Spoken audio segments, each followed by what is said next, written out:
Hey,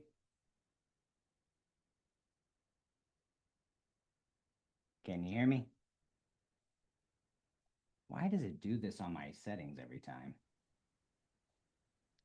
So who are we? Oh, I couldn't find my Kigurumi.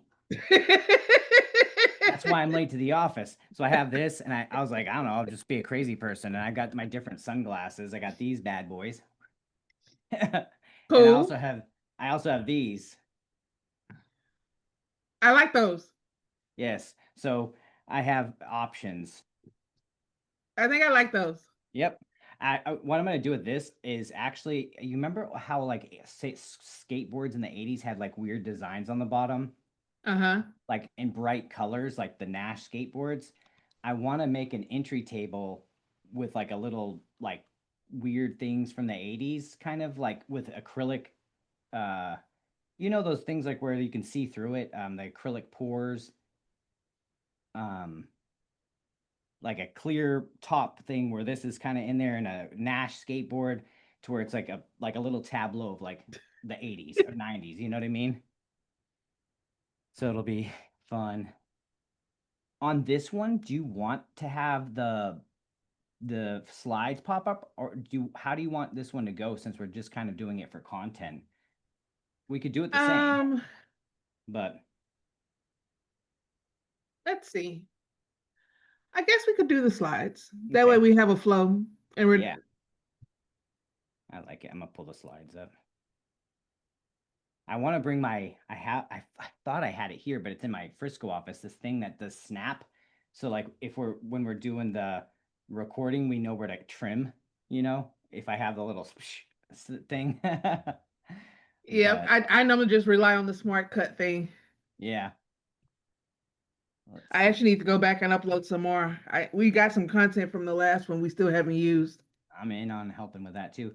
And something I learned, that we can have certain trigger words that will activate it to clip, Really? or to start. Yeah. So if like, I'm gonna write all those down and put it on a sticky note so that I know if when we're gonna transition, if I say a certain word, it'll activate the wizard system to do that.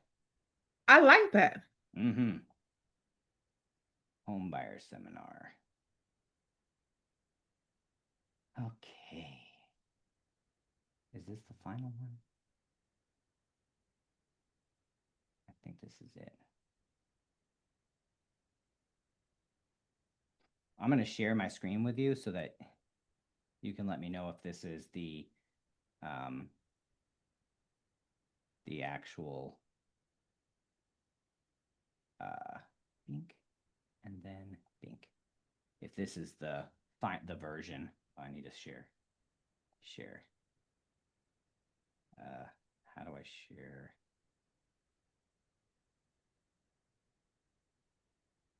this?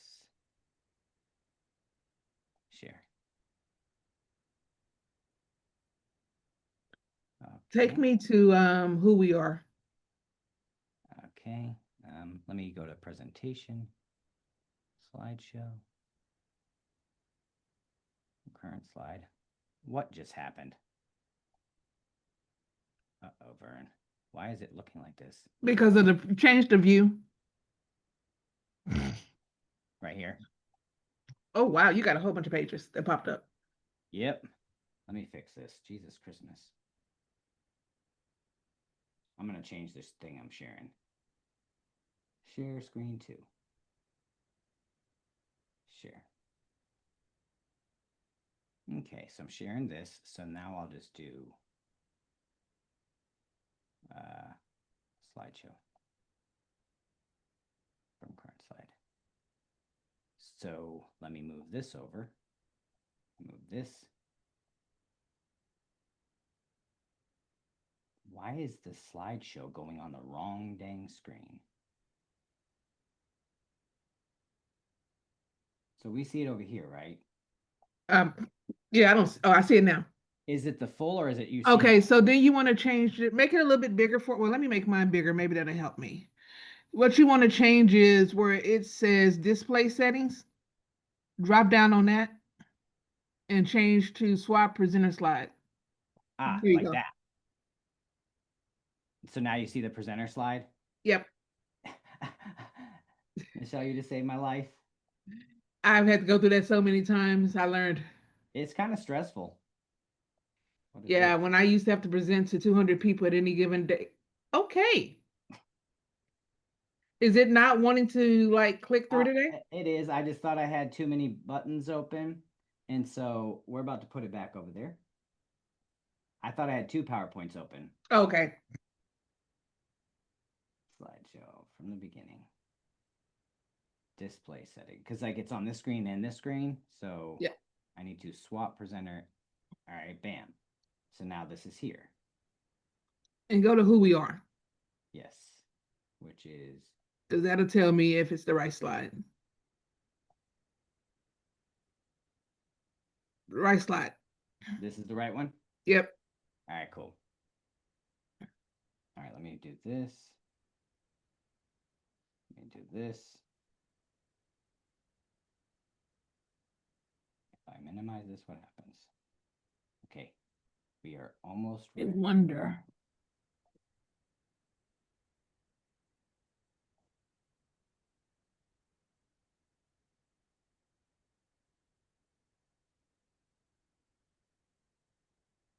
I think I'm gonna switch off the glasses and put my headsets on. Oh, they're dead. Uh-oh. I might not be able to just because I'm getting some feedback from the glasses. Oh, I see. I think they're dead. We'll see. All right, we got Yep, this. Yeah, just let me they are know most when definitely dead. you're good. So can't do that. I'll have to use devices.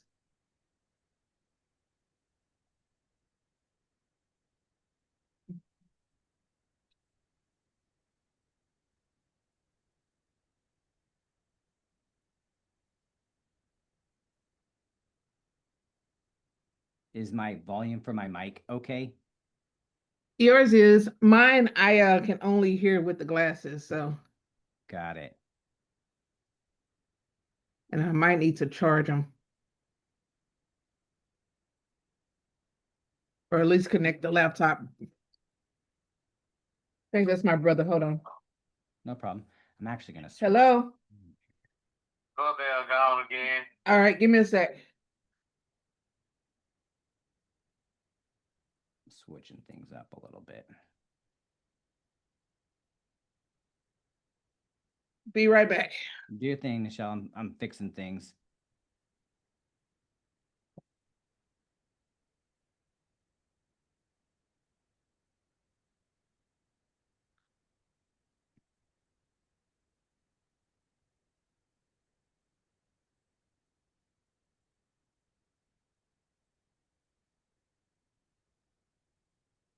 And I'm back.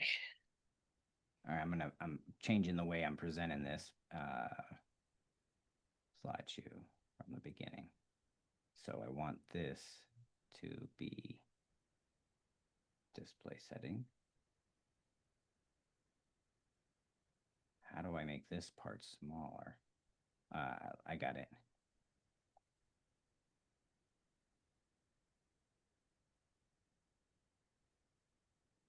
Pink. All right, I think I'm cooking You had now. your water on? Well, like I'm, huh? You had your water on? I used it yesterday. Still dripping. Oh, I forgot. You turned it off for me? Can't put it when turn on. Man. Okay. You cold in the house? No, I'm getting ready to do a presentation. Yes, sir. But it is kind of chilly. I'm gonna call them to come service it so I can turn the heat on. Look at TV. Yeah, just keep it low. I was meaning to call them this morning and just didn't get around to it.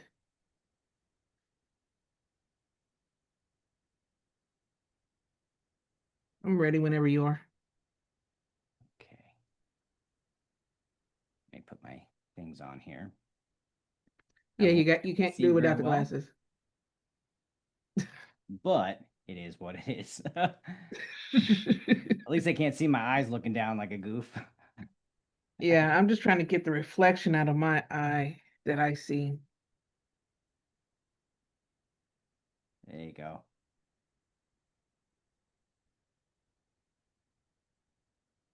ready.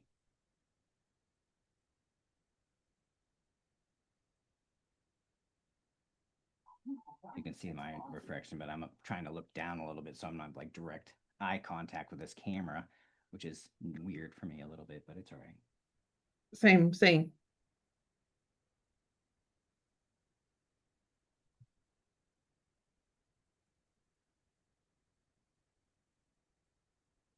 Let me make sure my phone is on silent.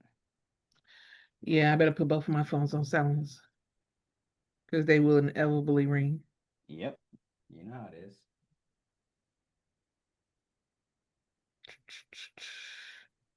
And other news, um, rule 101, why I don't go into attics. Doing a home inspection yesterday, my client and her father went up into the attic and she fell through. That sucks, but also funny. I would laugh, and I'm going straight to hell for that, but I already knew this. I was like, this is, and as she's dangling from the attic, I was like, this is why I don't go into attics. Um, Yep. and so now you're paying to fix something that you don't even own yet. Yep. Oh, dang. At least we got contractors. We do, and they were really nice with us about it. It was just she was freaking out because she literally did almost fall through it, but luckily she was holding on to like the stairs, and so she was able to grab that. And she's very physical, so she was able to grab it, pull herself up, and stand on the thing, and then come down. And I was like, Like, Kelsey, this wait, is what. for the I was like, Insta. and to both her, to her, and her mom and dad were both there, and the dad was up there with her. And I was Yes. like, see, and I was like, see, this is why I don't go into attics, and why I told you I wasn't going into an attic. Yep. This was the reason why, right here, Yep. because of stuff like this happens. Yep. Man, that's a good story to share with people and future tours. Like, I had a client who had this happen, but yeah, they don't. Sometimes they don't listen. So also you can see a rat, see if it had rat traps or rat bait in there. That's Yep. what you have a home inspector for, dear. Exactly. But And I mean, okay. yeah, what would it matter? If it's, like if they're trying to keep pests out the house. And that's what really got me because when it was all said and done, she goes, even if it had a rat infestation, I love the house enough that I would have still bought the house. I'm like, so then again, why are we going into the attic Yep. today? Because we could Yeah. have easily, what she didn't know is that we were going to, I'm giving her that 1 year of service for Safe Haven. Right. But she didn't know that. Her mom knows it. Mhm. So I Does was she want to like, put an so offer on even, it? huh? Does she want to put an offer on the house? It's already on contract. Dang. Back up. You're like, I already Yeah, fell through the roof. yeah, we're an option. Yeah, that's what's up. Whew. But yep. This is my lady that came in with $100,000 down that I told you about. Hey. That's awesome.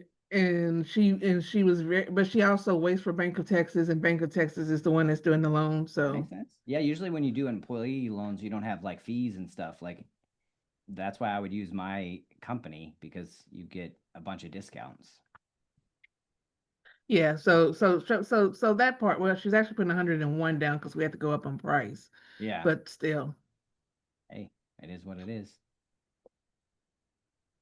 But I'm happy for her and happy for you getting all this business. This is awesome. I know.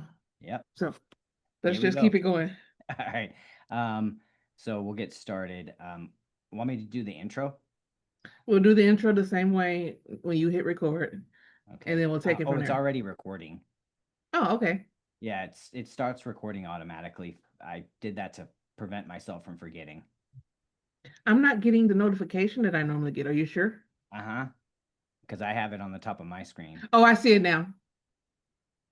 Okay, so then yes, Cool. All right. So want me to say something like the Halloween edition of the home buying seminar? that would be cool because it would explain why we're dressed the way that we're dressed. Exactly.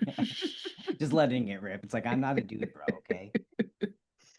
And while this is my military suit for the Handmaid's Tale, Yeah.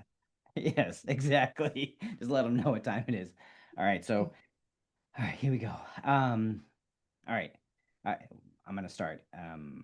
Welcome to the Halloween edition of our Homebuyer Seminar. I'm Ron Toy with Meridian Mortgage, and we're excited to bring this to you. And I'll introduce our co-host, Nichelle. Hi, and I am Michelle Boylan, GR, ABR Realtor with Century 21 Judge Fight. Welcome to the Hollow season. Yes, it's going to be exciting. We're going to cover some really important topics and make sure that people understand the process, how to choose a loan officer, how to choose a realtor, and what it looks like every step of the way. And again, it's going to be awesome. It's Halloween, and we'll go from there. But yeah, we'll dive right into it with choosing a lender. What do you got to do? What's the questions you want to ask? What are some of the things? Because if you've never bought before, or if you bought and it was years ago, you might not know that there's been rule changes almost on an annual basis. So if you bought in 2016, it's a totally different market than it is right now. And so some of the important questions you're going to want to ask, are they a mortgage banker? Are they a broker? Or are they a bank? All of them have their pros and cons. Um, and that's where you want to dive into it. What's most important to you? Do you want to have control? Do you want to have a person that can shop different products and programs and be able to make sure that you have the best on the market? Or do you want something that's a box, kind of like when you go to Chase, Bank of America? They only have a limited amount of programs that they offer because they're a depository institution. So ask them, hey, are you a mortgage banker? Are you a mortgage broker? Or are you a bank? And depending on their answer, you can ask, are you, because like with a broker, they don't really control the process. What they're doing is they're taking your information and shopping that information with different lenders that they can originate a loan with. A mortgage bank, they're the ones that are kind of taking it and they have the process, they have their information, and they can originate some products. But what was great about American Pacific and why I partnered with them is they blended both the mortgage bank and mortgage broker options into one and allow us to seller service our own deals, which means we go direct to Fannie Mae, Freddie Mac, and Ginnie Mae, which is FHA and conventional deals, but also be able to broker and shop to make sure that the clients get the best options on the market. So these are just some of the basic questions and to ask. Are you a banker, broker, or bank? Um, so now we'll go into Michelle's part. How do you choose a realtor? Yes, and so when you're choosing a realtor, I tell people you want to choose someone that you can develop a relationship with over a really short period of time because you two are going to be the best of friends. Your realtor is going to be your therapist during those stressful moments that come and go. They are going to be your counselor and your semi contractor guiding you through the process and sending you in with different vendors that may help you through this process, from home inspectors to plumbing inspectors and so forth. But you also want to make sure that they have geographical competency. And what does that mean?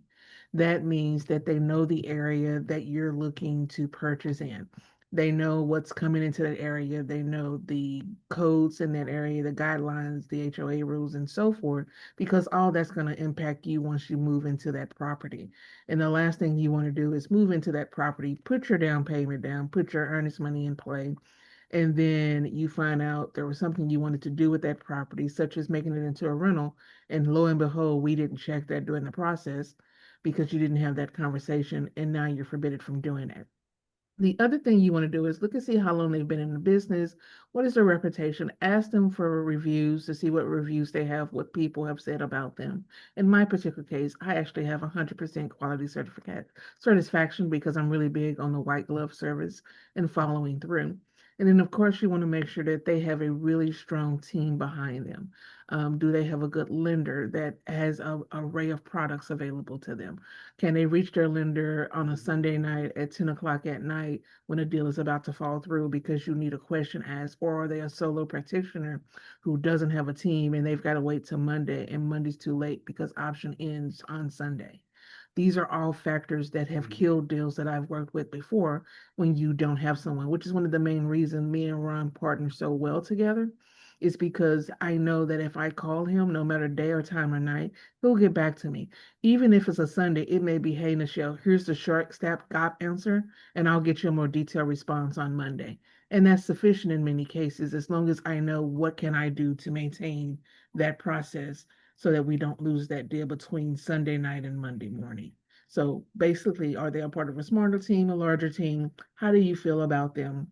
And most importantly, do you feel comfortable to share your dreams with them? Because they are basically helping you establish what your dreams are going to be in the future for you, your family, significant other, or if you're like so many of my clients this year, just a solo purchaser by yourself because you've realized the benefit of owning as opposed to renting. Exactly. And that's the other part that we're going to dive into next is the different advantages of buying versus renting. And that, again, going back into the synergy partnership that we have developed over the many transactions we've done together, is that because buying or selling a home is in the top five stressful things a person goes through, they do it maybe 2 to 3 times. Having a team that is dedicated to reducing that stress by communicating, having resources is so important. And part of that process is also the understanding that in today's market and society, we're almost designed and forced into a rental canal, and we think it's easier to rent. But in all actuality, the process of getting into an apartment or a rental property is pretty close to the exact same as buying. Unfortunately, with renting, it's 100% interest because you don't get any return. You don't build it equity through making your minimum monthly payment, which increases your principal.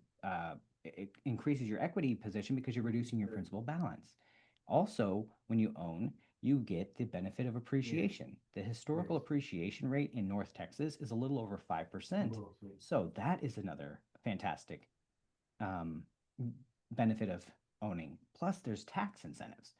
But a lot of people think it's easier. But when you rent, you got to put your first month, last month, security deposit, pet deposit. There's all these barriers that make it difficult to rent. But in our minds, we think it's easier. But that's why we're doing this seminar to help people in any stage of their process, whether they bought before, thinking about buying, or had never even considered buying, that they understand that they are in a position to achieve their dreams of home ownership. And one of the reasons that I get passionate and wake up every morning to get to work excited is this right here. I know over the last 10 years, helping over 2,000 families, how important home ownership is to growing long term generational wealth. Because when you look at the stats, the average homeowner has over 300,000 in equity across the United States. Their net worth is 40 times greater than a renter, and that's across every income bracket. And so when I see disparity like this, I want to do everything I can to help people feel comfortable and confident in their decision to put a game plan together to buy and to buy what they can comfortably afford. But many people have fear of like, oh, because the online, the social media, all of it, it's always the sky is falling, doom and gloom. There's going to be a market crash, home prices are going to crash. Like, Michelle, how many times have you seen on YouTube or from people that you've talked to that mentioned they think that they want to wait because home prices are going to crash like 2007 or 8? I would say out of five, probably 2 to 3 people that I speak to said one of the main reasons that they're waiting is because they're expecting this crash. And Yep. the reality of it is they've been expecting this crash since last year, and we've only recently had two decreases in the last 2 years. And I'm sorry, in the last what, 6 months. And those have Right. been minute and when you think about it. Yes, and if you look at it year over year, that's why it's so important because the media will try to take information and twist it to make because they're paid by engagement, clickbait, rage bait. And if you go on YouTube, all the thumbnails are people like with screaming, yelling, red face. Well, that's because fear is one of the most primitive motivators that people have, and they want to play on that fear because if you are in a fear state, are less likely to make a decision that is based on long term planning. You're making decisions based on survival. So then, who benefits from your fear? When you're seeing corporations, hedge fund, private equity buying 30 to 40% of the inventory in most markets, and it's usually the homes that most first time home buyers or second time home buyers would buy, it's by design. And this right here is something that I wish everybody would pay more attention to, because it's from Case Shiller. It's the data that we can all see. It's public information. It's the home price appreciation data since 1942. And if you look at it, there's only 6 times in our nation's history where home values year over year dropped. And one was in 1991. The other was between 2007 and 11. And the reason home property prices dropped from 2007 through 11 is twofold. One, there was horribly lax lending guidelines. They had things like stated income loans. So a person could just say they made 500 grand a year, and that loan officer would give you a mortgage on 5 properties, a condo, and hey, what's your dog's name? Because they're going to get a house too. It was horrible. And there's a movie called The Big Short that goes into this. But this is where it even gets worse. They had predatory loans like balloon mortgages, where they were interest only for the first 3 or 5 years. And then at the end of it, it would balloon to the full balance due unless you could refinance. And this is where things have changed completely. Those are no longer an option, but people thought that it was never going to pop because look at how fast appreciation was growing in the decade leading up to that crash. But we know that if you look at the markets, there was more homes being built between 2006 and 7 than our nation had ever seen. And when you have a population decline between the baby boomers and Generation X, it was a recipe for disaster. But why are hedge funds and all these companies buying? Well, look at the property price appreciation year over year for the last 83 years. It's one of the safest bets for a hedge against inflation. And right now, people are seeing prices adjust because if you're selling, you have to. But a lot of people who are selling right now are still making crazy amounts of money because if they bought 10 years ago, they've seen their home prices appreciate exponentially. And sure, their home might not be the 900,000, but they're going to get 850. So they think the home values drop 50 grand. It's no, it's because they're selling at a time where people want deals, but they still are making $500,000 in profit.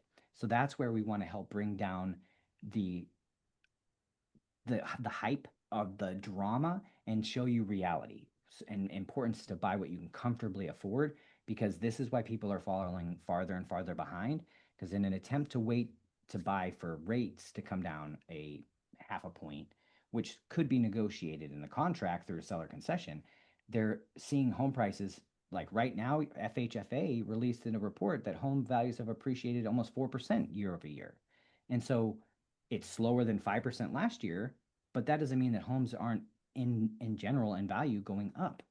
And that's the part where Nichelle and I want to partner with you to put a game plan together, whether it's now, 6 months, a year, as long as you have a game plan in place so that you understand the market, you feel comfortable and confident, you're set up for success. And so a lot of times people are like, well, what's in the payment? What's a part of the mortgage? And all that. Because in rent, it's just rent. And sometimes you have rent plus sewer and some other ancillary costs.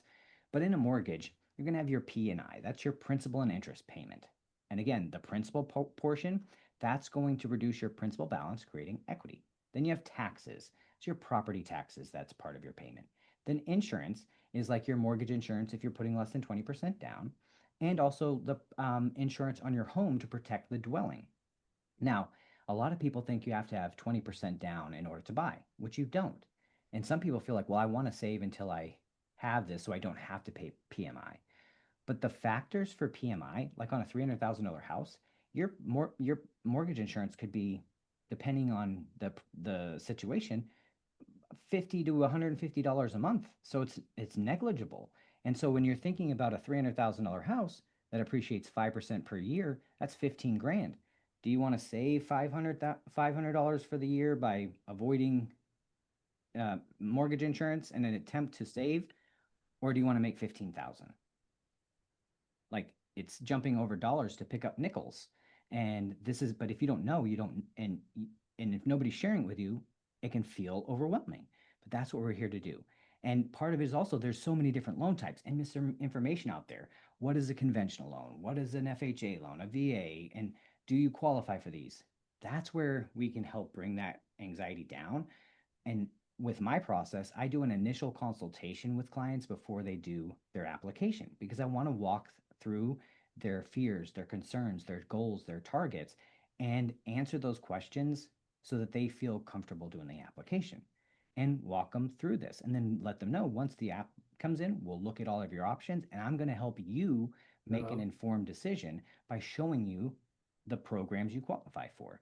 And that's very important because there are so many amazing things that each offer.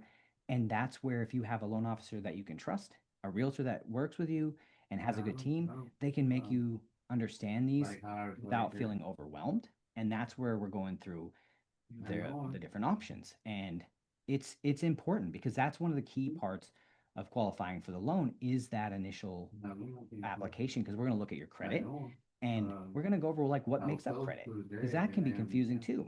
And because your payment history is important, but the length of credit of how long your accounts have been open is huge. Sometimes people will pay off debt and then wonder why their scores went down. Well, if you paid off a debt and closed the account, now your average collective length of credit goes down. It can drop your scores. But this is the game that can be overwhelming for people, and they're like, that's what I love to do. This is where I love to partner with people, make sure that they're taken care of because there's little things we can tweak in the process to make sure you're getting the best rates and fees, not just for this investment, but for every loan you take out in the future. And then, you're going over this, and some people think, oh, if I have my scores too low or I've had major credit events, but this is where I want to show people that major credit events are not the end of your ability to purchase. And many people right now that are suffering and they're thinking about doing a short sale, if you look at the turn times for a Chapter 13 bankruptcy, it's much less than a short sale turn time and significantly less than a foreclosure. So bankruptcy is not the end. So if you've suffered a major credit event like bankruptcy, life happens. Don't feel bad. Let us help put together a game plan to show you how to achieve your dreams and rebuild without the stress and pressure or anyone trying to make you feel bad for just experiencing life and what we've all gone through over the last few years. And, Hardships. go from there. But what was that, Michelle? I'm just gonna say hardships because we all have them. Absolutely. It's especially the last 5 years with global pandemic and crazy recession and hyperinflation. It's been a lot, and we don't judge you. We're just people too. And there's benefits for each program, and some of them go down to low five, like mid 500s. And I do a top score program to help people get their scores up. But there's so many options, and it's not the end. And that's what we're here to do is to help you understand that. Hey, And Ron, can you go back to that other slide real quick? yeah, There's something I've gotten some conversations about, and I'd love for you to address it here. yes. And that is when we have our clients who go, I'm interested in seeing what I can get on a loan, Hmm. but I don't want it to hurt my credit. So Yes. I'm going to hold off on applying until I've worked out some things so that I can apply and it doesn't impact my credit. Because I've run my credit before and it drops my score 40 points Hmm. overnight. And if I'm trying to purchase sooner, I don't want to have to make that 40 points back over in 2 weeks. Can you kind Yeah. of speak to that? Absolutely. And I at first I would when a client has that concern, I always validate their concern that it can seem overwhelming when you're having credit inquiries that your scores are going to drop. But I always let them know that there's a difference between your consumer credit score and the credit scores that lending institutions are looking at because there's different algorithms for different types of loan types. For instance, a lot of times people see their scores drop when they go to apply for a credit card or a car because when you shop for a car, they're applying at multiple different lenders. And with it being a shorter term debt, every inquiry could be an assumption of a new debt. But with mortgage, it is not assumed as every credit inquiry you have is not an assumption of a new debt. And plus, in addition to that, it doesn't hit your scores like you would like a credit inquiry for a credit card, because every inquiry to a credit card could potentially be a new debt, which then would reduce your average debt time or debt length significantly if you're opening up new accounts. Same thing with a car. But because mortgages are a 30-year amortized loan, that it doesn't have the same impact. But regardless of all of that, when you apply with a lender like myself, we're going to see your scores. And underneath it, it's going to show us the improvement that can be achieved through what's called a rapid rescore. I call it my top score program because say somebody applies and it did drop their score 40 points. What it would tell me is this is if you do X, Y, and Z, you can get 80 points or 100 points or whatever that is. And it might just be balance utilization. It might, hey, pay this credit card down to this balance and let me know when it's done. And I'll contact the bureaus and force them to update the scores. So that's the part where sometimes people feel the same way when they go to the gym. I want to lose a little bit of weight before I go talk to a trainer. But if you go to talk to the trainer, you would have lost weight more efficiently and maybe not struggled as much and not put it off for 2 years.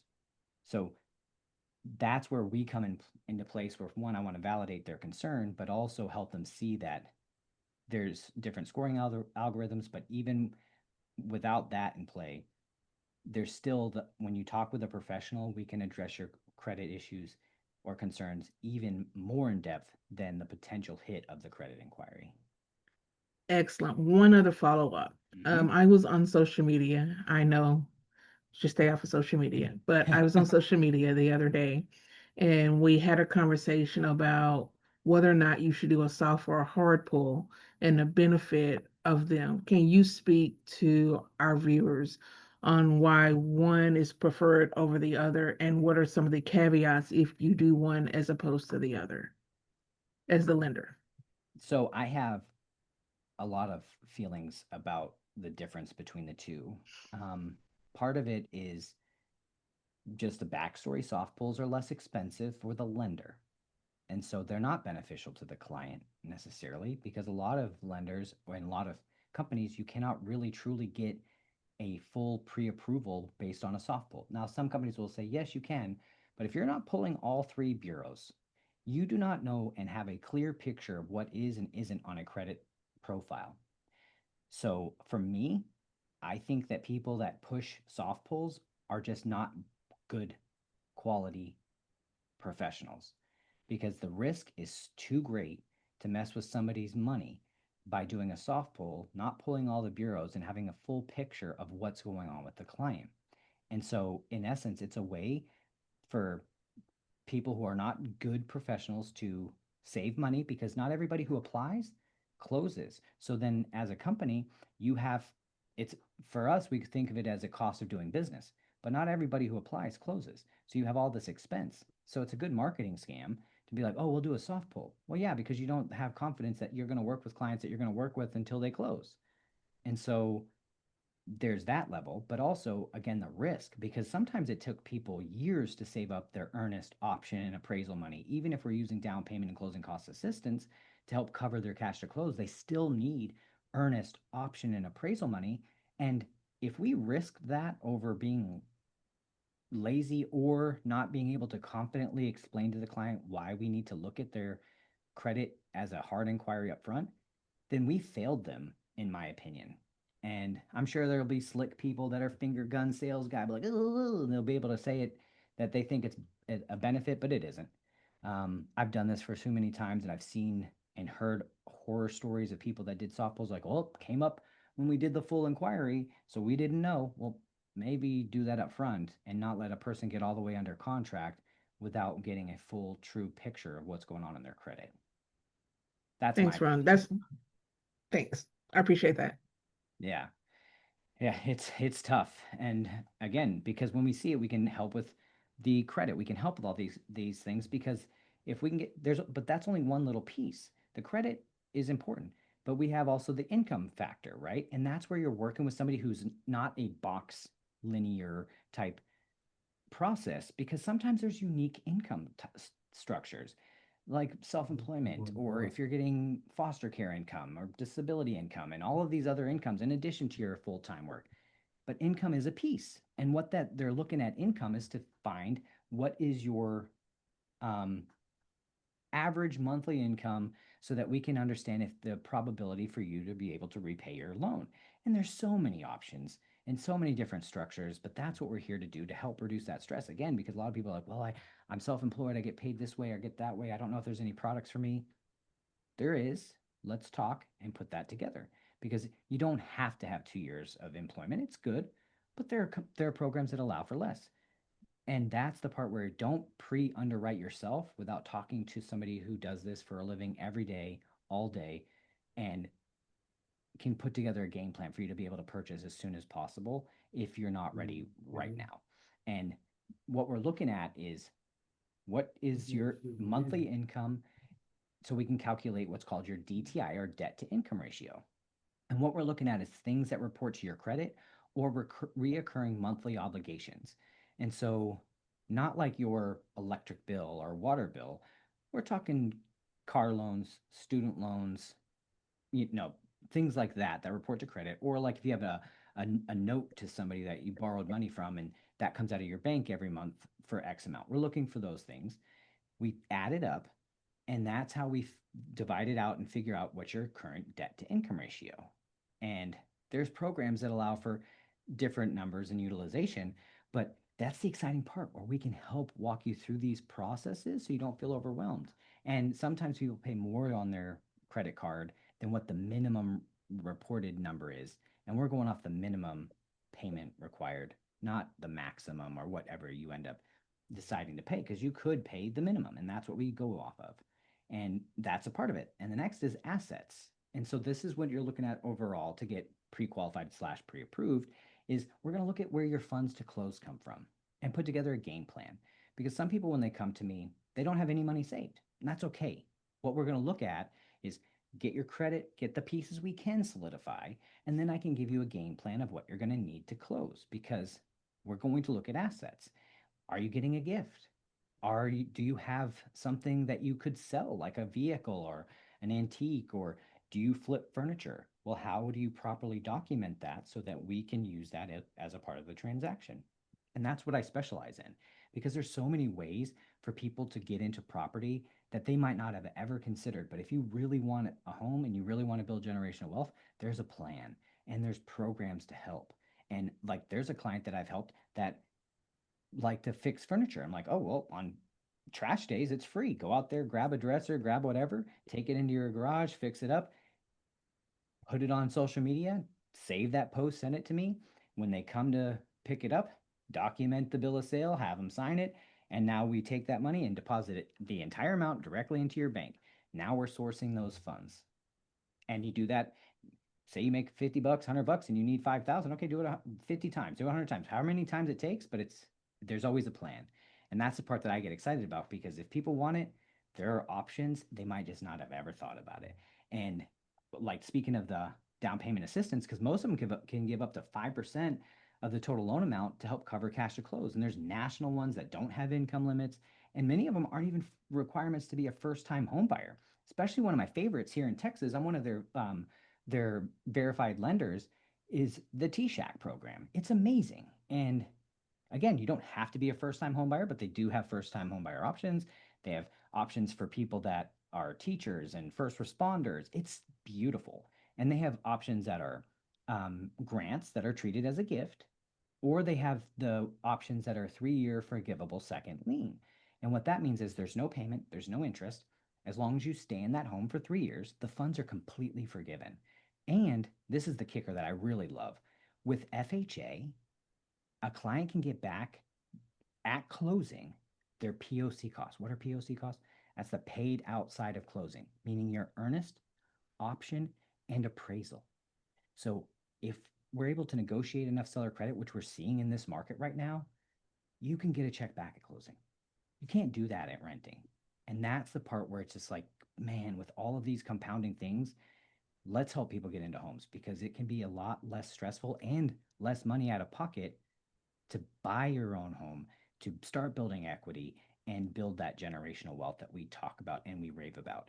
And with these programs, it's amazing. Now, the final step is the property approval. And so once you are approved, you're ready to go, you're out shopping for homes, you get under contract, you're going to need an appraisal. Now, the appraisal is something that covers, in essence, the lender and make sure that the property is there, and that it's habitable, and it fits the program you're looking at. Some people were afraid of FHA because FHA really has only two caveats that would come up in a conventional, but are have to be mentioned in FHA, is wood rotting insects and also peeling paint like on the trim, because it could be a lead-based paint issue or termite infestation issue, like where like if dirt's growing up above the foundation, the appraiser might say, hey, the dirt's up above the foundation line a little bit, you might want to knock that down. But when you work with a great realtor like Nichelle and she's doing a tour of the property before she's submitting offers, if she sees that, she's gonna be like, "Hey, would you mind knocking this down?" Or she might just walk over there and stamp on it just to level it if it's something easy. If there's peeling Which has paint, been you something have that I've done once or twice before. facts. Same. I had a client that was under contract on a house, and it was on the other side over here, and it had just a little bit of peeling paint. The appraiser noted it, and the seller didn't want to fix it, and the buyer didn't know what to do. I was like, "I'll go to the house, I'll scrape the paint, I'll clean it up, and I'll put some primer on it, and you guys will have to paint it later, but this will satisfy the appraiser if you guys are open to it." They're like, "Sure." So I went over there and scraped the paint, fixed it, and they were able to close. But it's little things like that that don't have to be scary when you're working with a team, but walking it through it. And so that's what we're here to do, show you at the property. And if there was something major on it, you don't want to buy something that's going to cause a headache. And you'll also get a home inspection earlier in the process before the appraisal to make sure that that's the thing that protects you. But for the lending side, the appraisal is our piece that kind of finalizes the process of the buyer's approved, now the property's approved, and then we're setting things up for what's called clear to close to go to closing. And we table fund here. So in essence, as soon as you sign and the seller sign, the title company sends us back the documents, keys, we issue funding and you get keys. It's amazing. And you know, it's part of this. I have this little map here, but one piece that is a little bit different here in Texas is these two are actually reversed. The CD and the loan documents being delivered to title. This is actually reversed in Texas. The CD goes out. That's your closing disclosure 3 days prior to closing. Then we wait, and then once that 3 day waiting period is done, we issue documents to title so that you can close and fund. That's our process. It's not as scary as it looks, but I'm always open to answer any questions. Next, we'll go over Nichelle and her process. But if you ever have any questions, reach out, send me an email, send me a text, get on my calendar, and we can go from there. But this is exciting. Now we'll learn more about Nichelle and hers. Yes. So let's go ahead and I think this is kind of like Ron kind of walk you through it. And so kind of this is kind of like the 12 steps of the home buying process from the realtor and the buyer's perspective.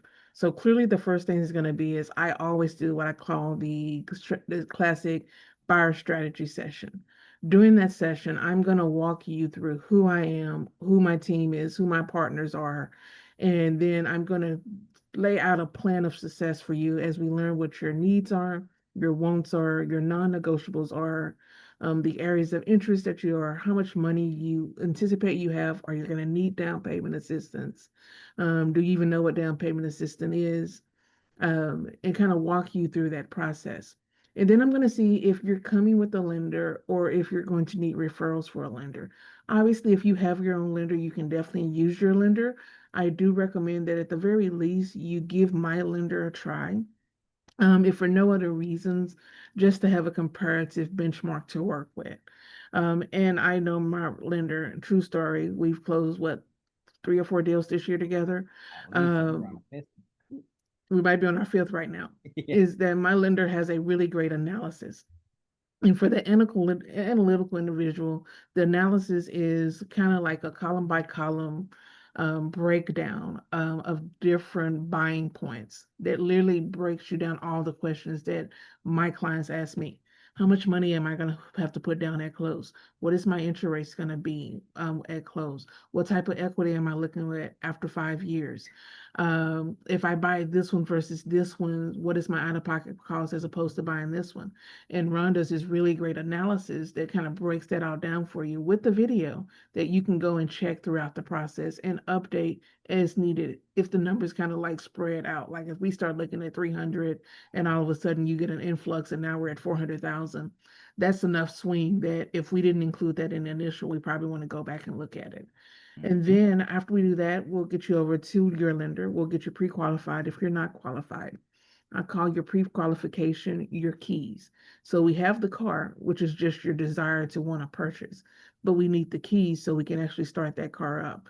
Because I will do you a disservice if we go looking and we don't know what your buying power is. And I've had people that have come in making $100,000 a year, and they think their buying power is $500,000 a year. And unfortunately, we get into the process with their lender, and lo and behold, they've got debt that they hadn't disclosed, and their true buying power is 250,000 a year. Um, that doesn't do you a good job, and I've wasted your time. So we do require that we get your pre-qualification so that we can get in the car and start driving. Then I'll set you up on Real Scout, which is kind of like my tool, my search engine. The reason I love Real Scout as opposed to just going to Zillow or someplace else, it pulls in and aggregates all of the listings and all of the sites into one spot. And when you find something you like, you put a heart on it, you send a request to me, say, hey, I want to go see this one. When you've got at least three, we'll go out and start touring. Unless it's one of those markets, which I haven't seen that market in a while, where we can only find one.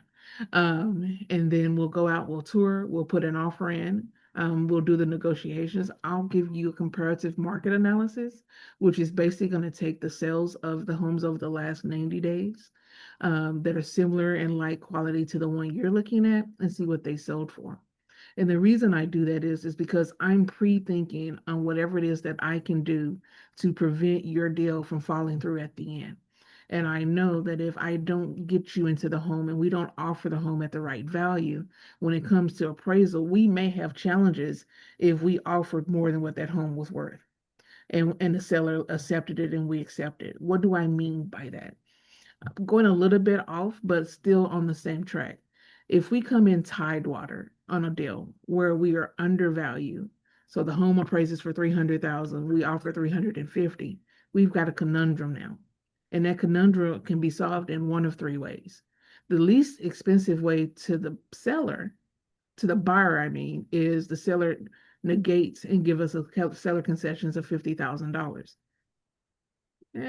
That's a hard sell for a lot of sellers.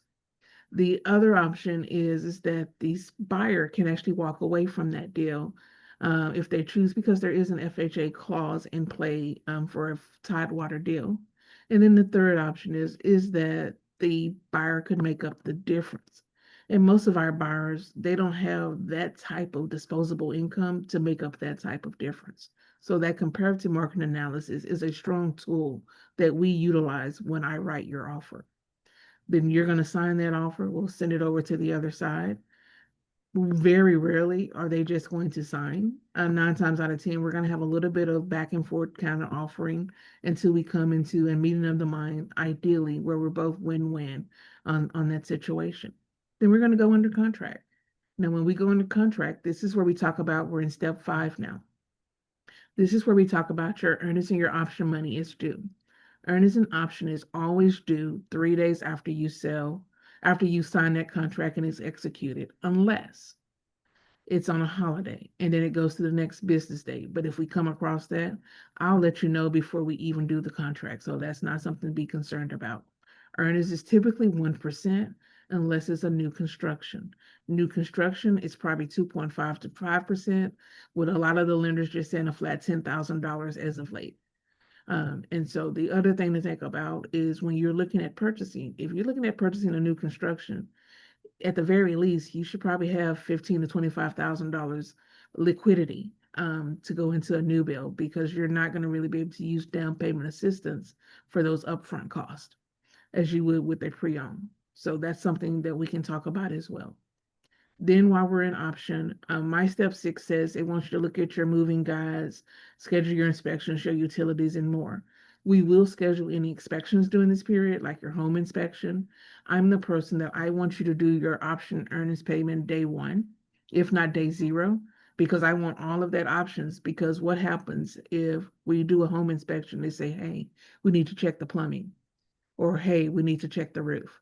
So I do all of those up front so that if we need extra time, you're not pushing up to the door, which is what I've had happen on the other side, where that buyer agent didn't manage the time and they almost cost their buyer $3,500 in earnest money because they let option expire without me, the seller, and the seller agent being on the other side to agree to terms. Luckily, we were able to close, and I was working with a very amicable seller who did agree to make some repairs outside of options, but that's not guaranteed. So you want to make sure when you're working with your realtor, you're working with someone who understands timelines. And what helps me is it's my project management background. So I've been doing this for many years. I just transitioned into this role. Then, once we've cleared options, this is when I would say it's okay to start spending extra money. What do I mean? Going ahead and setting up your utilities because some of these will have deposits. Reaching out on step 7 and obtaining your homeowner insurance quote. And you notice how it says quote. You're not going to pay for that. You're simply going to go, hey, I'm buying a house at 123 Main Street. This is my expecting closing date. This is who my lender is. Can you tell me what it's going to cost to insure this property? That particular person is going to give you, the agent is going to give you what's known as a declaration page. You're going to turn that over to your lender. We hope that's Ron, just because we know how he works. You're going to turn it over to your lender, and then Ron is going to include that in your cash to close at the end. So you don't pay for it when you're applying for it. You just pay for it when you close. Because obviously, why are you going to pay for something that you don't own yet? Then we're going to move into step 8. Step 8 is probably happening. And see, I wish we could push step 8 in front of step 7, in all honesty, because step 8 is where we're actually negotiating repairs and then we're making amendments. And that may be cash in lieu. That may be we actually do repairs. For example, I've got one right now where we've got to repair well, actually, we're replacing the roof. And so, in replacing the roof, that's a part of the negotiations. And we even negotiated that my client, as the new owner, gets to pick the color. So those are kind of things we do in negotiations. Then once we've got all of the negotiations done, once option is complete, we move into step 10. And step 10 is going to take us into preparing us for closing and conducting the final walkthrough. This is where your lender is probably going to be asking you for updated documents, updated bank statements, depending on how long it's been since it was that you gave those documentations over. Asking you if you're doing a down payment assistance program, have you taken your home buyer course class, which is a requirement, but it's a very easy class. I've had my clients do it in one day. Um, and then after that is done, we're going to get everything ready and we're going to move over to step 11. Step 11 is where we're going to get our semi-clear to close. Closing documents are going to go out, and then we're going to sign those closing documents for approval. And then we move to step 12. And Ron was talking about the table fund. And that's where is once both parties have signed, seller and buyer, if it's a table fund, title will give us the release to, well, actually, the lender will give us the release and title will release those funds out. As soon as we got the, hey, you're clear to close and fund it, you have keys. And why is that important? You want to make sure that you're working with a lender who either table funds or you know what their funding schedule is. Because the last thing you want to do, and I've had this happen as well, is that on the other side, I was the seller agent, and we were working with the buyer agent, and their lender took 48 hours to fund. So the challenge with that is we funded on the 24th. Their lease was up on the 24th. The 24th was a Friday. They weren't able to move in until Tuesday. So they had to get a short-term rental for those 4 days because you don't own, even though you've signed all the documents, even though you've paid all your money, if it's not funded, you don't own the home. And so they had to actually expend more money because they had no place to live for 4 days. So Yeah. it's really important when we stress these numbers, these time is of the essence and so forth. And that's why, as your realtor, I walk and guide you through these 12 steps because any of these timings can put you in a disadvantage. And picking the wrong support team can put you in a disadvantage. And that's kind of like the steps of the 1 through 12 steps that Ron and I are talking about. Yes. And it's important, like, because usually we finish this part with questions, but I know I had a couple people send me an email that for questions earlier that I wanted to see if we could cover on this call. If you're open to it, I'm going to stop sharing my screen. But, Sure. really important things about the process. And they're like, hey, on your next buyer seminar, could you cover this? And one of them, because with social media talking about realtors, they're trying to make it sound like a buyer's agent isn't doing much in the process. And what we just saw on there, the 12 steps of what you're doing, but many people don't know that there's on average 8 to 10 companies involved and 30 to 40 people in every closing. And your agent has to control and herd all of those cats and make sure that they are honoring timelines that could jeopardize your money. And so, like, when I explain that to clients, it's like realtors have a fiduciary responsibility to inform clients, to educate and act in their best interest, which is that is money on the table because what if something goes sideways? And so when I see efforts to say this one or that one, or realtors are just showing houses, I try my best to help educate people and show them behind the scenes what really happens with a real estate professional. Because in addition to all that, after closing is when you're really going to see the difference between a part timer who's just doing it for the transaction versus somebody who's invested in their craft, like Nichelle, who does this for relationships because she wants to be your real estate professional for life. And how she earns that is Jeez. she's going to make sure she follows up with you in October when your property tax bills come out. And you, as a first time homebuyer, you might not have ever heard that happens, but she's going to make sure you're taken care of. Another thing that she's going to do is in January, she'll follow up with you when escrow accounts start to get adjusted. And then in April, when the county appraises your property so that she can set up the contesting values. And this is all the stuff that you don't know if you're a first time home buyer that you're going to experience. But I like to remind them along the process so that they know they have an advocate in their corner, not just somebody showing them doors. She's going to help guide you along the path of successful home ownership. And that path includes post closing. And it's so valuable. So I wanted to kind of touch on that a little bit here on this is just the depth of what you do and what has always impressed me about your service is the quality of care you give during and after closing. Thanks, Ron. Yeah, it's key. I tell all of my clients that helping you find a home, that's the easiest part. I know it may feel like the hard part when we went and found a home, and as soon as we were putting in an offer, it went under contract. Or we thought we had the right house and we did a home inspection, and it turned out it was a money pit. Mm-hmm. But I promise you, it's really after you go under contract. And if you think we're not doing anything, then we're actually doing our job, because we've kept the fires away from you. I can't tell you how many conversations I've had with lenders and inspectors. And I've got one client who's right now that we're doing a listing, and she actually posted and texted me the other day. She goes, "You're a godsend," because she's in Oklahoma, Yeah. and she has a terminal ill daughter in Oklahoma, and so she's selling here.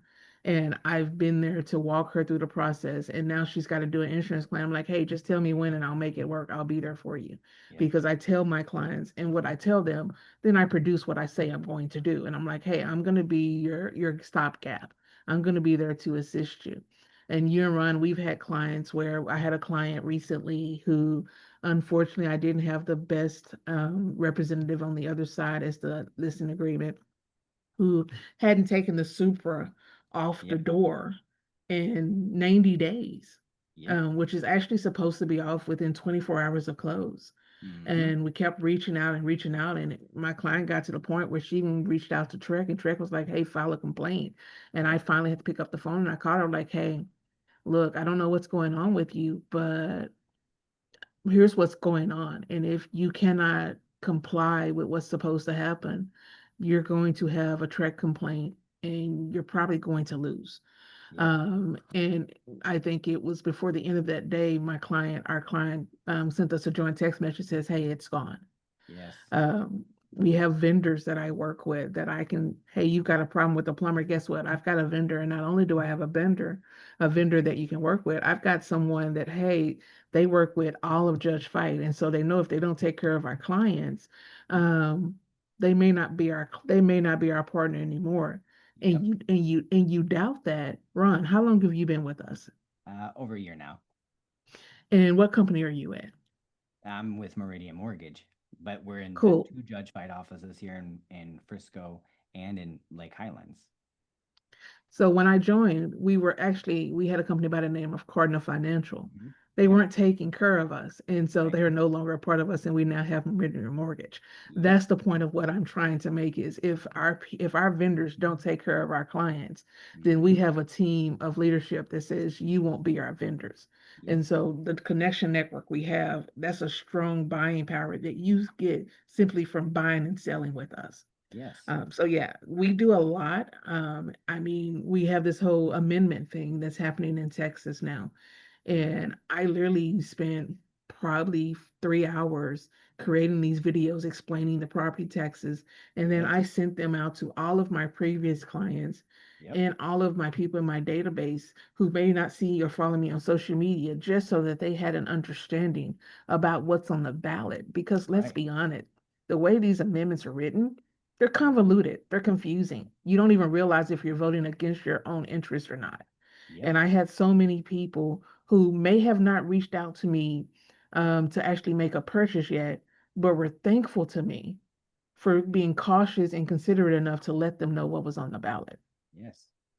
It's So, important. That's the difference between somebody who's invested in their craft and dedicated for the long haul versus somebody who's just, I want to show houses. And part of it is knowing how important these legislation can be and different rules and guideline changes, and then having the commitment to notify your clients. And that again goes to the value of having that right real estate agent in your corner that partnered with a company that has 88 years of proven success, one of the top performing brokers in Texas over the last 88 years.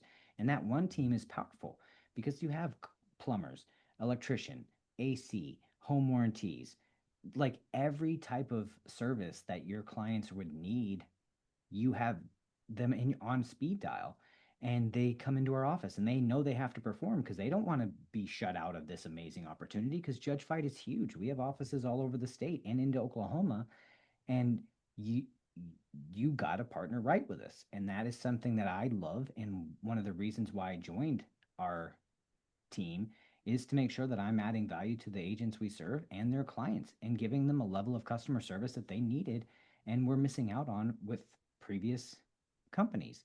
And it's an amazing opportunity because I am passionate about growing people's net worth through successful home ownership and knowing how to leverage their equity positions and avoid certain levels of tax, and just having a game plan and a strategy put together, because it's not just about the purchase, it's about how do I make sure you're successful in that purchase, how do I help reduce your stress along the way, not just through experience through work, but lived experience, because I've bought and sold multiple homes and I know what I wish I would have known when I bought my first house. And that's why I always go over that with clients too, because I'm like, hey, we don't know what we don't know, nobody does, but people who have been down a path already have had experiences that we can share with those so that they don't trip over the stick. And for me, in that experience, I always share and laugh about it because I'm very quick to make decisions. And I have bought the first home I saw 3 times. One offer accepted each time. No going and touring a bunch of properties. And so, did I learn things from the first one? Yes. The first house, Monica was in Paris. That's my wife, and she we did a virtual tour. I was doing the actual tour. I was showing her, and the whole home had been renovated. It was gorgeous, but I did not think to really pay much attention to the closets and the sides of the bathtubs.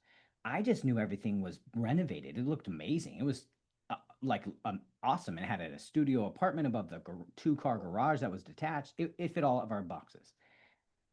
So we submitted the offer.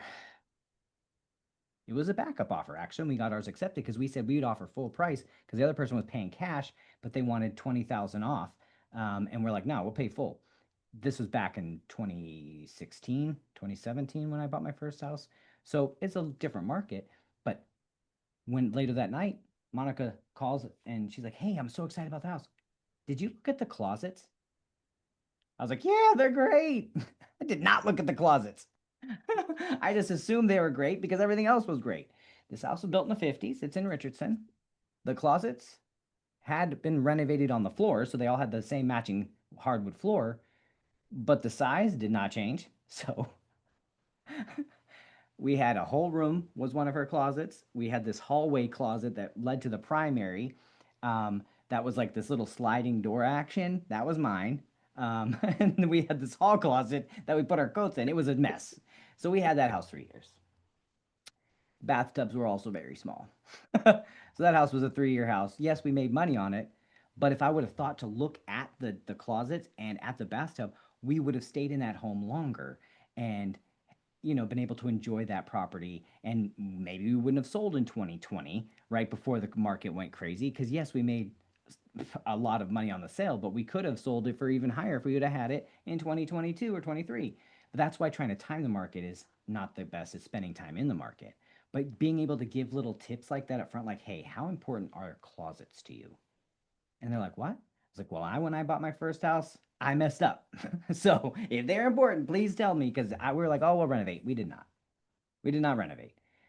We just lived there until it came to the point of let's sell and buy the next one. And that's what we did.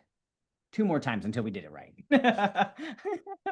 But that's where I can walk people through that lived experience, because some people conceptualize, understand it, but until you felt the pain of an escrow account shortage, you won't understand why that's important to go over on an initial consultation, on the contract call, on the escrow account review. Like, I drill into that because on that first house, my escrow payment went up $700 a month.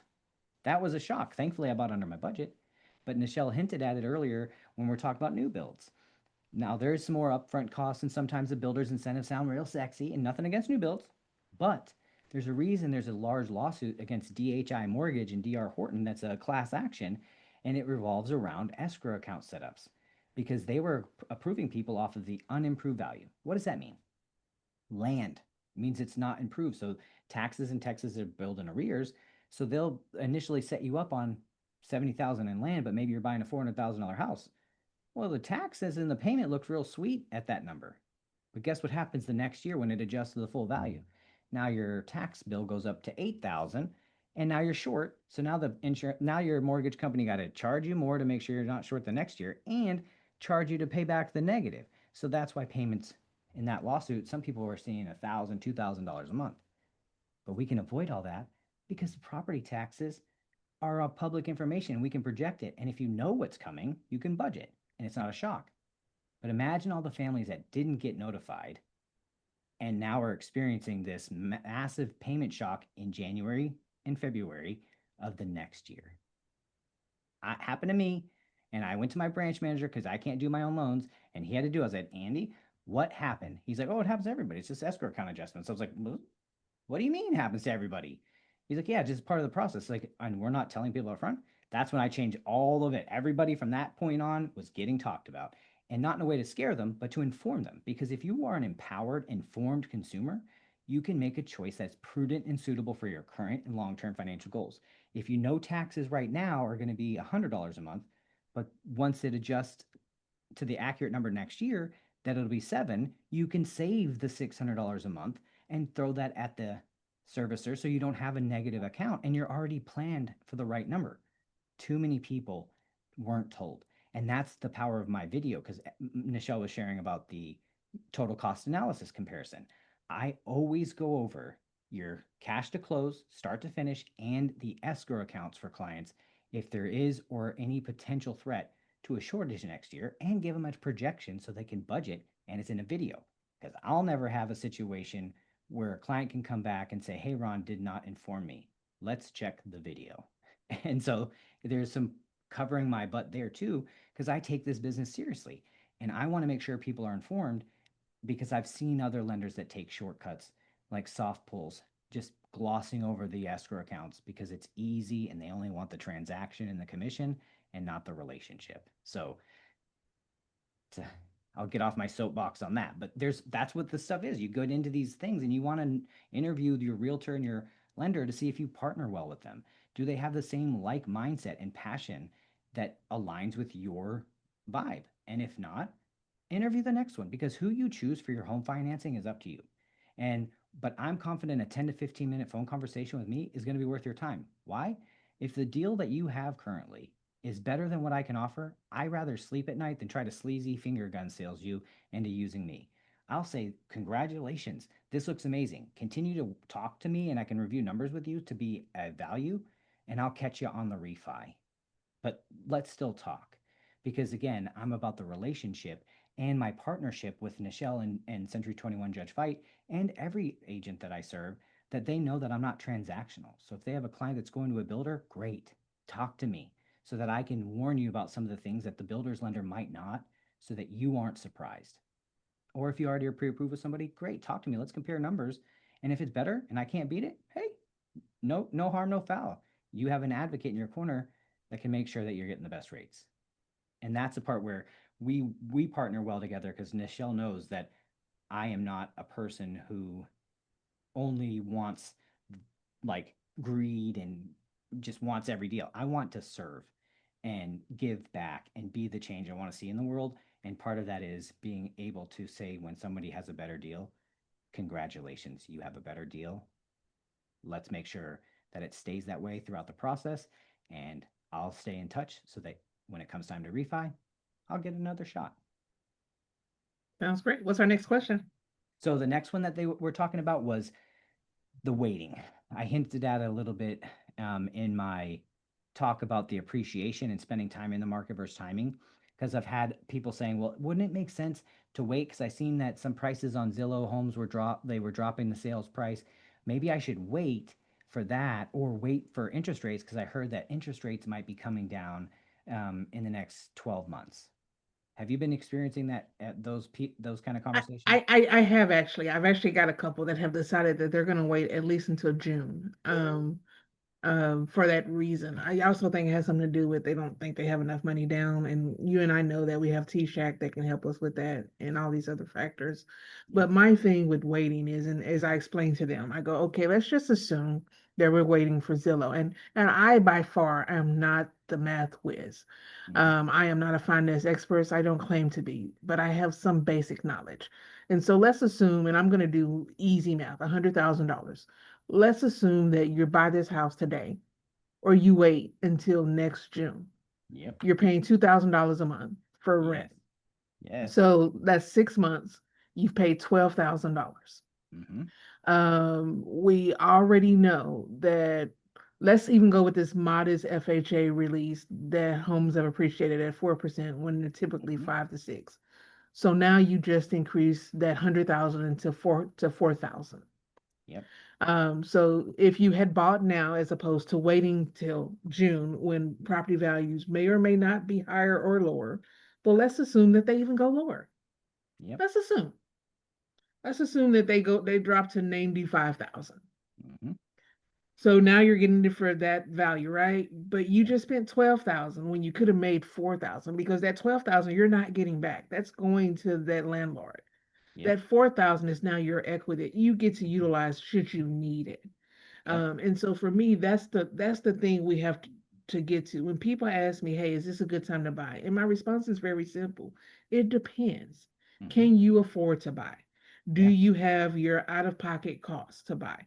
Because if you've got those, I've got a lender that has several down payment assistance programs that can get you into a home for as little as what you would pay to get into a lease. Yes. Um, and if you doubt it, I know I've had at least two clients this year that got money back at close. Mm-hmm.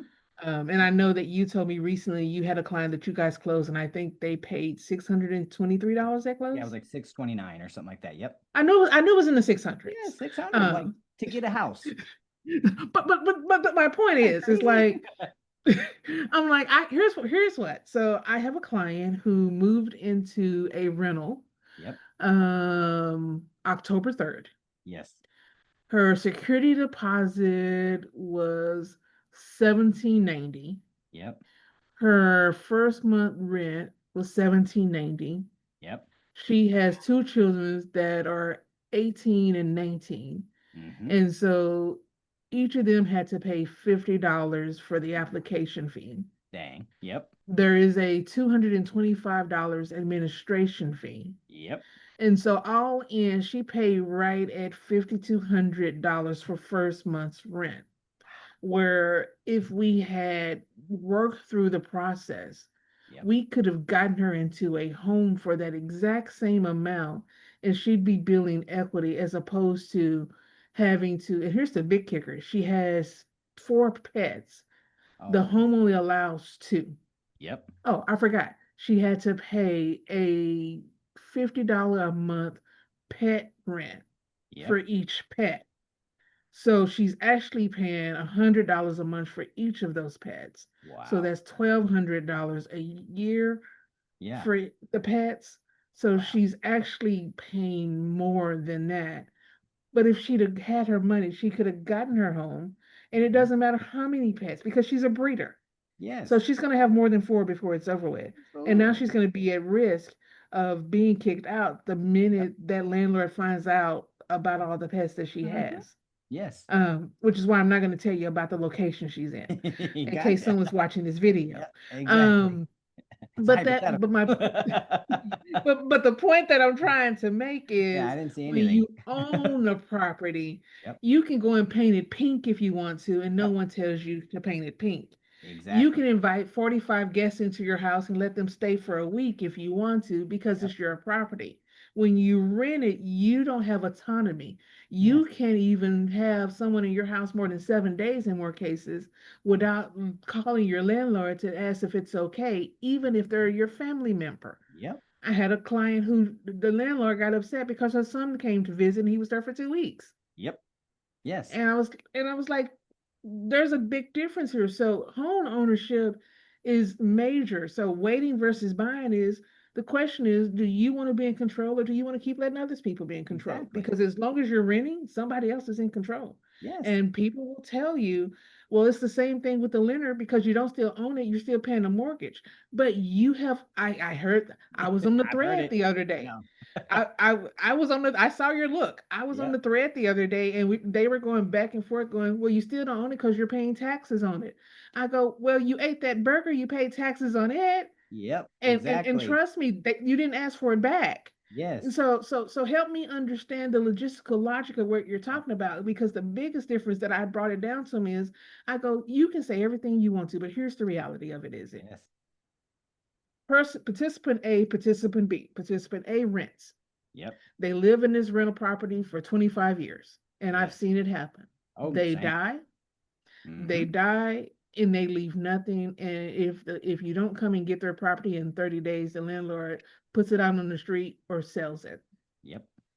Participant B lives in their property for 25 years, pays their property off, they die, and now you have that property to sell. Yep. And his statement was, but you're not building generational wealth because you can sell it. I go, well, then you just defeated my purpose because you acknowledged that they could sell it. Yep. I mean, that is wealth. Now, what they choose and how they choose to spend it is on Yes. them, Yep. but they still spent it because they had it because someone had already paid for it. So Yes. this is a real big passion of mine, and Ron knows generational wealth is a big passion of mine. So I could Yes. go on a tangent. Yep. So this is why I'm a big proponent of not waiting if you can afford to buy. Yes. What do I mean by that? Financially speaking, do you make the monthly payment? Is it Yep. at least a third or less of your income at all possibly? I know we go up to 50. 50 is pretty risky in this market, I'm going to Yes. be honest. Same. But if you can keep it at about 30, 35 of your income, then I think you're probably safe. Do you have money in the bank for repairs if you need Right. them? Yep. In my case, I'm going to have you do some type of home warranty that's going to cover you for at least the first year. So there's a plus there. But if you've got those little components, Yes. or you tell me these components are what you need, then yes, it's time to buy it. Now, if you walk into my door and I had someone say this and they go, hey, I haven't saved a penny and every paycheck that I get is out before I move forward, then it's not time to buy right now. Right. Talk to But Ron. let there you go. But Yep. let me get you with Ron so Yes. he can devise a plan for you Mm-hmm. on how we can move forward. Yes. And then we can look out a year or two from now, and we've got two or three people like that that Yes. we can like a year or two from now on how to get you ready. Yep. And I stay in touch with them too and touch base because like if somebody walks in like in your situation, you're going to learn a little bit, but the homes that are on the market now aren't going to be there when they're ready, and you connect them to me because it's never too early to start planning. I'm going to sit down with that client and I'm going to identify opportunity because like I was mentioning earlier, if somebody wants to build generational wealth, they just need someone to help show them a path. And so it might be, hey, let's look. um, what kind of some of the things that make you excited? Do you like woodworking? Do you like projects? Do you like drawing, arts and crafts? Because there's always a path. Do you like antiquing? You could go to dollar stores, take things, put them up on eBay and make 50, 20, $100 extra a month or a week. Well, if you need 2,000, 3,000 to get in a home, okay, we got a 12 to 24 month plan and I'll touch base with you to make sure you stay on target. But That's the difference when it's a relationship versus transaction. Because if you're paying rent, if you have an output of money, you're paying a mortgage. It's just not your own. So let's look at opportunities on how to structure it to where you're buying in a payment that you can comfortably afford. And sometimes it might mean, hey, don't stretch your budget and try to go get this big old 3, 4, 5 bedroom house when you've been living in a 1 bedroom condo or a 1 bedroom apartment for the last few years and that's been happy. Why don't we look at buying a 1 bedroom or 2 bedroom condo that you can turn into your first rental property in 3 years or 2 years or whatever? And then you can go buy your next property, but at least you're building equity and you're building it through forced savings, principal balance reduction, and appreciation. So that's where it's a different strategy because some people have never been told, why not just buy the apartment because or a condo and use that as your first rental property? Because most of us want to own multiple homes and want to be real estate investors, which we can make it happen and do it in a logical way that makes sense. But that's where we say, let's get your budget under control. Let's see where it's at. Because some people think I got to save all this money. Well, with down payment and closing cost assistance, even if you have the money in the bank, what if we look at the opportunity of using that and using your money you have in the bank to pay off some of your installment debt or revolving debt? So now what you pay out monthly is reduced because we paid off that debt and now you only have your mortgage. Now you can easily qualify and you don't have stress because you're like, hey, I paid off all this debt. I'm restructuring my life to where I'm no longer a debt servicer. I am a person who invests in my future.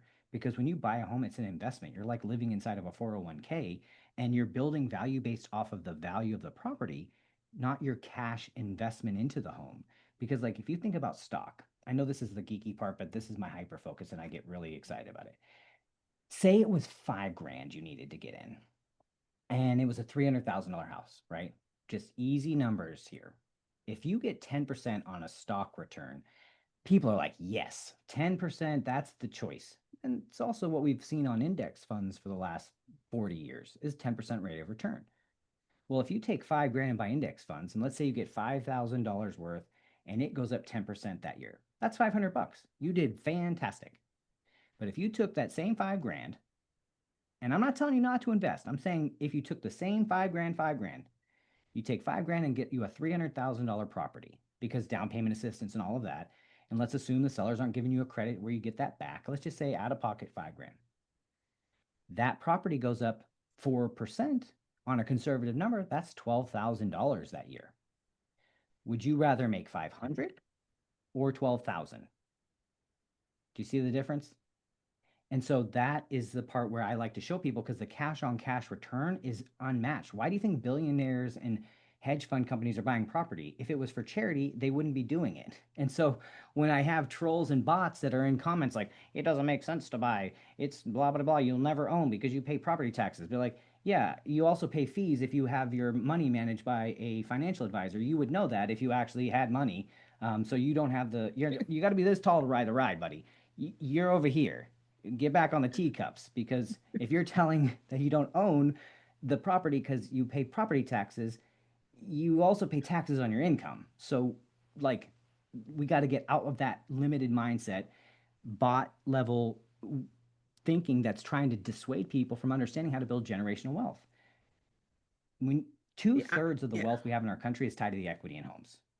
Like this is huge. And I'm like, when I talk about getting frustrated about broken systems, like I mean what I say when I say that. And we're talking about people getting absolutely bamboozled, losing opportunities to build generational wealth because billionaires want more and more and they don't know when enough's enough. But 2/3 of the wealth in our country tied to the equity in homes. And a lot of people say, oh, well, my parents bought a house in the 80s for 100 grand. Homes now are 400. Well, in the 80s, the interest rates were near 20%. So what they were paying at 80s wages is equivalent to what we would be paying right now for a $400,000 house with a 6% rate.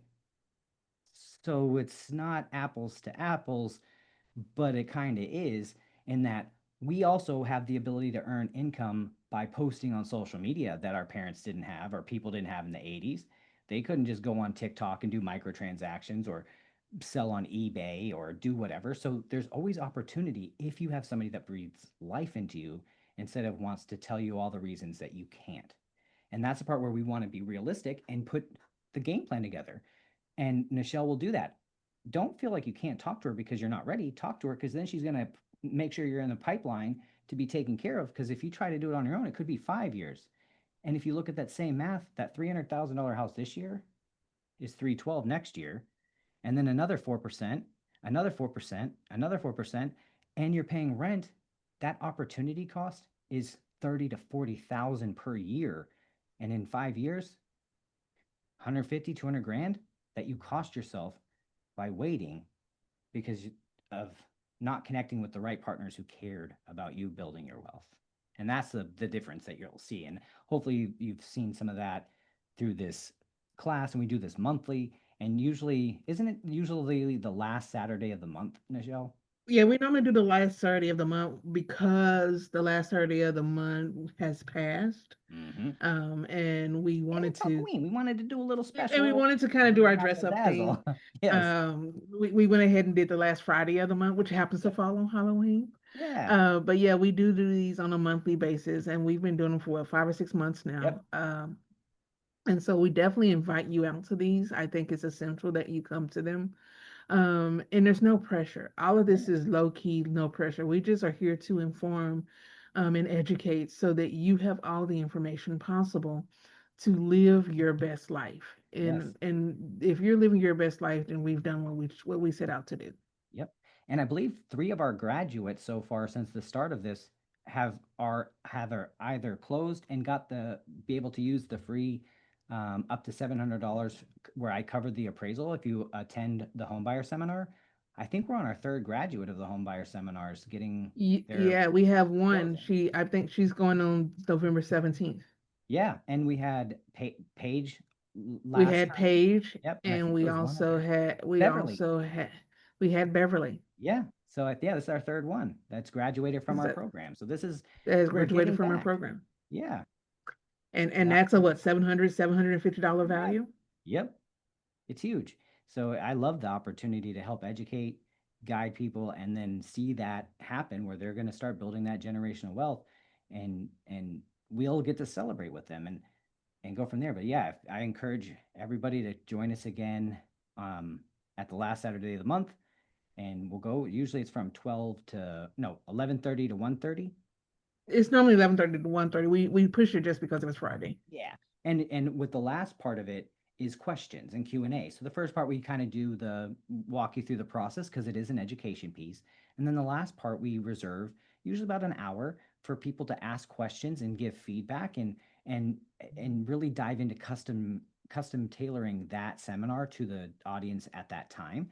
So yeah, if you are watching this and you want to know what should I do, is this something I should be at? I'm not a first time home. This is not a first time home buyer seminar. It's a home buying seminar. Whether you bought once, twice, 50 times, 10 years ago, this is an education piece that you one will be able to see what's going on in the market now, but also at the end, give feedback and share with other people who might be starting this journey. And especially for sellers, if you're a seller or thinking about listing in this market, definitely you should be a part of this home buying seminar because you don't want to sell your appreciating asset to go back to renting if you can avoid it. So let's put together game plans and show you this so you can see because some people think, oh, I'll go back here. Let me let me and Nichelle partner with you to show you a path to reducing whatever stress you're experiencing so that you're successful and continuing to grow your equity position because if you're paying rent, you're paying a mortgage, it's just not your own. And yep, Facts. I feel good about it. I answered the question I had. Is there anything that you wanted us to cover today?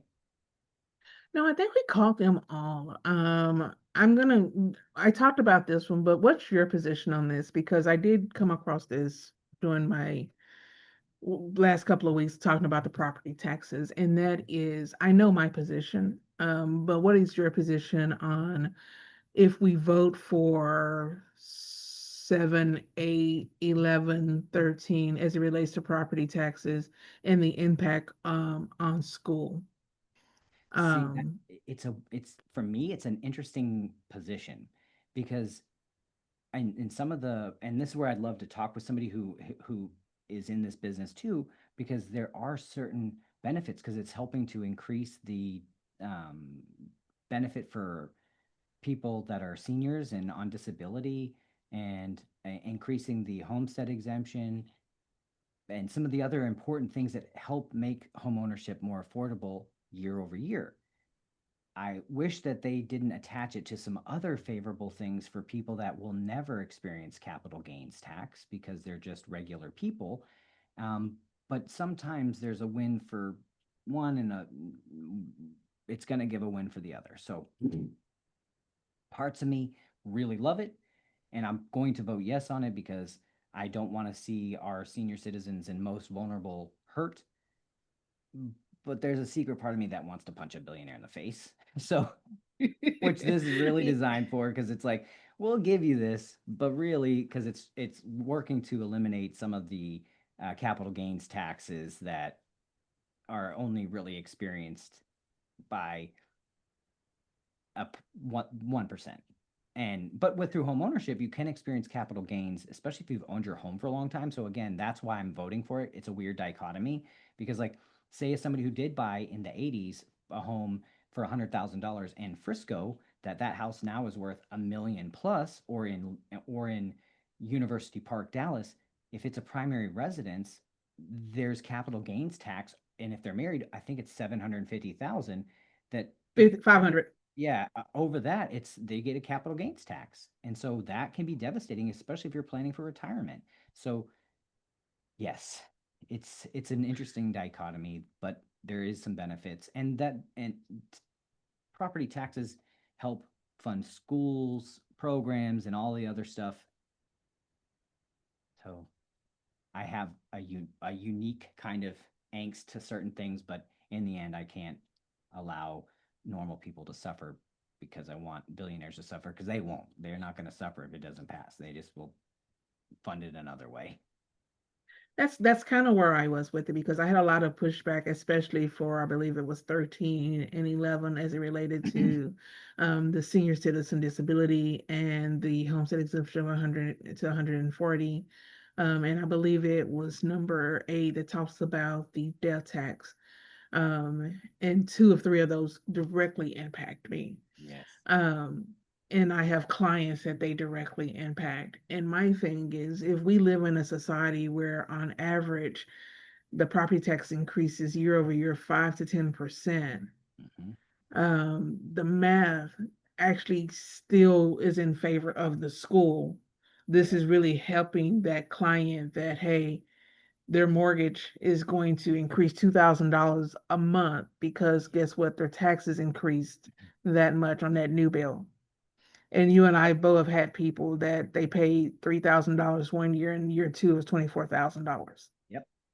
Exactly. And so anything we can do to kind of offset that, since we know that the trajectory for property taxes is going upwards. Yes. And it hasn't gone down except for what, 6 times in the last 50 years? Yeah. Uh, 83. 6 times in 83 83. years. Yeah. 6 times in 83 years. So if in 83 years it's gone down less than what, 1%? Yep. And so the math does a math for me. So even with that cut, Yep. which is nominal when you think about a 1.58 to a 2.9 rate, depending on where you are in taxes, we're talking what, 600 to 1,200 for Yeah. that 40,000. I did the math if you haven't realized. Yes. That's why I default So to you because I know you were in it. Yes. so, so I've done the math. So Yep. so which is nominal compared, but for that disabled person who is on a fixed income, it's the difference between do I keep my house or am I forced to sell it through forfeiture because I couldn't keep up on my payments. Mm-hmm. And that's kind of where I land on it. But other than that, no, I think we've solved and answered all questions we had on this one. Yes. Really good Halloween episode. Absolutely. And I look forward to our one in November. Yeah, it's gonna be awesome. I wanted to find I have a Kigurumi, because Monica, Monica's voice accent, she's in this show called Dragon Ball, and I have like this dragon Kigurumi, so I could be Shenron who answers like wishes with the Dragon Balls, but I couldn't do that today, so I had to put this together. Now this is not like stuff I did. This is what I own normally, so like this weird crazy Kigurumi that I paint in at nighttime, like it's not a Kigurumi, it's like a little kimono robe, and just fun stuff. But I think these types of experiences are fun because you do business with people you know, like, and trust. And so when you see people with the vibe, I get what you're at, and I'm agree with you, and I'm not going to punch a billionaire in the face. And so let people know that this guy is definitely cooked. And so, but I'm very passionate and very good at numbers like Rain Man. Yes, they said, this is my uniform. Yeah. Yes. Vote. Participate. Jesus, help me. All right. Until our next one. Yes. Talk to you soon. Bye. Talk to you soon. Bye bye.